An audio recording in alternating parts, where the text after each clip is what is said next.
The rules of the real estate game are changing again, and this time it's not about stress tests or qualifying rates. OSFI, Canada's banking regulator, just introduced a new rule that changes how lenders treat mortgages tied to rental income.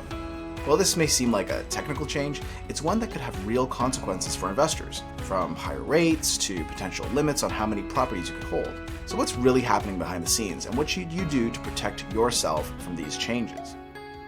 Hi folks, I'm Ming from Volition Properties, where we help you make smarter real estate moves. And to help you unpack what this means for you, I'm joined by Matt, who's going to break down exactly what OSFI has changed, how the new residual income test works, and what investors should be doing right now to stay ahead.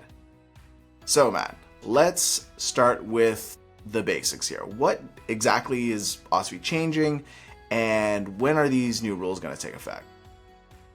Yeah, this rule from OSFI is slated to start in January 2026. OSFI, Canada's banking regulator, has basically said banks can't double count borrower income when classifying investment-oriented mortgages. So it's a mouthful. What it really means is if you use your employment or rental income already to qualify for one mortgage, banks can't just recycle that same income over and over again to help you qualify for another mortgage without setting some capital reserves aside. So that's the key. Most people think that this is some new stress test or something that's going to prevent them from getting financing into the future.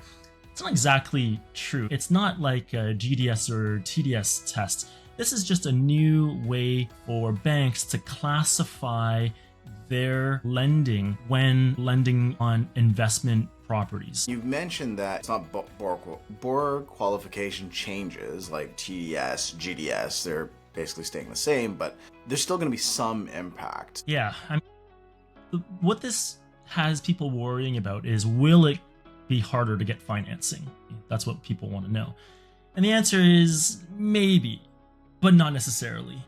I know that's a very dodgy answer, but the reason is because lenders might use this new rule as an opportunity to tighten their already tight lending policies when lending for rental properties. But the reality is, this actual test, what OSFI is flagging, lenders are already largely considering when running their TDS mortgage qualification ratio.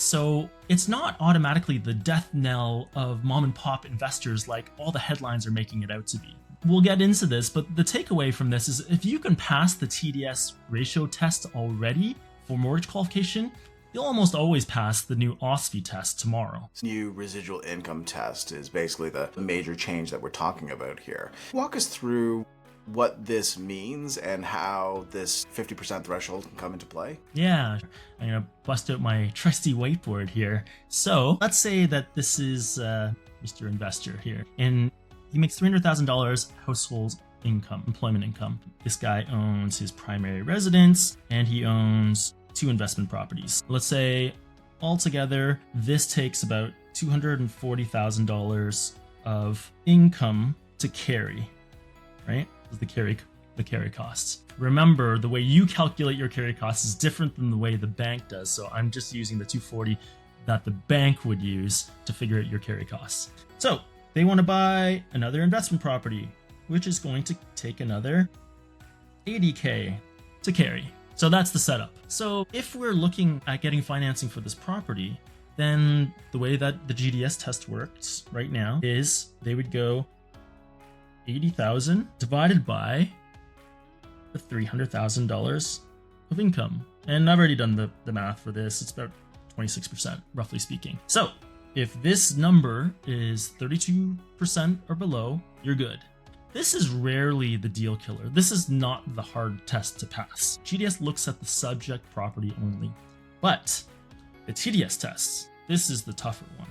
They'll look at everything. So the way that they're going to look at this is they're going to look at the 240 of the existing properties plus the 80K for the new property, and that's going to be roughly 320 in carry costs. Let's say that your total income, including rents, now the rents that the bank will allow you to use for qualification purposes. Let's say that that is $450,000. So your household income in this case was $300,000. Your rents bump it up to about $450,000. How the math works here is they'll go $320,000 divided by $450,000, and it's about 71%.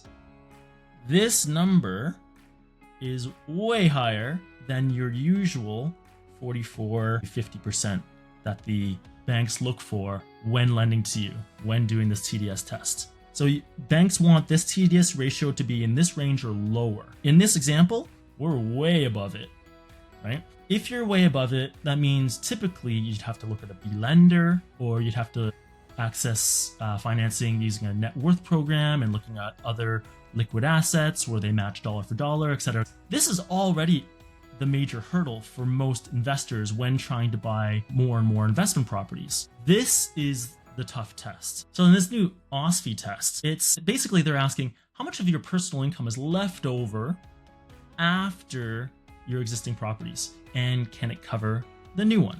So $300,000 of employment income, and your existing properties take up $240,000, so you're left with $60,000.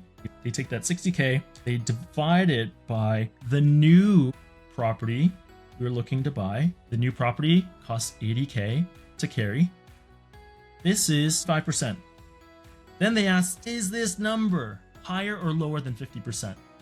If it's lower than 50%, then they classify this as IPRRE, income producing residential real estate. And what they'll do is lenders might then add a premium on top of this, 5 to 10 basis points. If it's above 50%, then banks aren't necessarily going to treat this any different than they do already.